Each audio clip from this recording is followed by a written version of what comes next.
పెసరపప్పు పప్పుచారు చేస్తున్నాను. నూనె వేడెక్కిపోయింది. ముందర పోపు వేసేసుకుంటున్నాను. ఆవాలు, మెంతులు, జీలకర్ర, ఒక ఎండుమిరపకాయ ముక్క పోపు వేసుకున్నాను. వేగిపోయింది. నూనె రెడీగా ఉంది కదా, వేగిపోయింది. ఇంగువ వేస్తున్నాను. ఈరోజు ఇది నేను ఇంగువతో చేస్తున్నాను. అక్కడ వెల్లిపాయ కానీ అల్లం వెల్లిపాయ కానీ కూడా వాడుకోవచ్చు.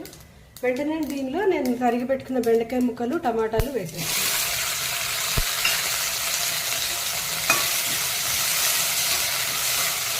ఇది వేగక్కర్లేదు. ఒక్క చికెన్ అలా నూనెలో తిప్పేసుకొని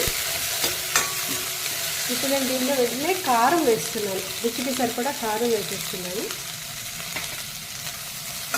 ఒక్క సెకండ్ వేగించుకొని తీసి పెట్టుకుని చింతపండు రసం వేసేస్తాను.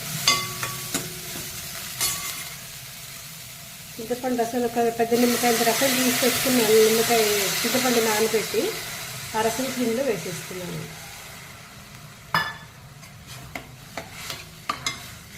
ఇప్పుడే మొత్తం పప్పుచారుకి సరిపడా ఉప్పు వేసేస్తున్నాను.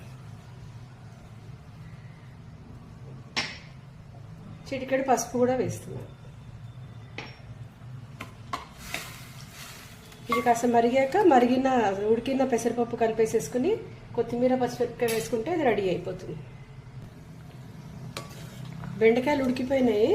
ఇప్పుడు నేను ఇందులో కొంచెం చిన్న బెల్లం ముక్క వేస్తున్నానండి. పులుపు పదార్థాల్లో నాకు బెల్లం వేయడం అలవాటు, వేస్తున్నాను. ఇది తీపేం తెలిసిపోదులేండి. అలాగే పెసరపప్పు ఉడకబెట్టి ఎనిపి పెట్టుకున్నాను మెత్తగా, అది కూడా ఇందులో వేసేస్తున్నాను. దీంతో పాటు కలిసి ఉడికిపోతుంది. ఒక్క 2-3 నిమిషాల్లో ఇది రెడీ అయిపోతుంది. ఒక్క మరుగు వస్తే ఇది ఆపేసేసుకోవచ్చు. కొంచెం హైలో పెట్టి ఉడకబెట్టేసేసుకుందాం. పప్పుచారు అయిపోయింది. ఇప్పుడు నేను దీంట్లో పచ్చిమిరపకాయ, ఒక పచ్చిమిరపకాయ, కొత్తిమీర, కరివేపాకు వేసేసి ఇది ఆఫ్ చేసేసుకుంటున్నాను. ఇదిగోండి, రెయినీ సీజన్ డిన్నర్లో చేసుకునే ఐటమ్ చాలా బాగుంటుంది. ఒకసారి ట్రై చేసి మీరు కూడా చెప్పండి నాకు కామెంట్స్లో. ఇలాంటి రెసిపీస్కి నా వీడియోని సబ్స్క్రైబ్ చేసుకోండి. వేడన్నంలో ఇలా వేడివేడి పప్పుచారు వేసుకొని పక్కన ఒక ఫ్రైతోని తింటే అండి ఈ సీజన్లో హాయిగా ఉంటుంది. ట్రై చేసి చెప్పండి ఫ్రెండ్స్. నా ఛానల్ని సబ్స్క్రైబ్ చేసుకోండి.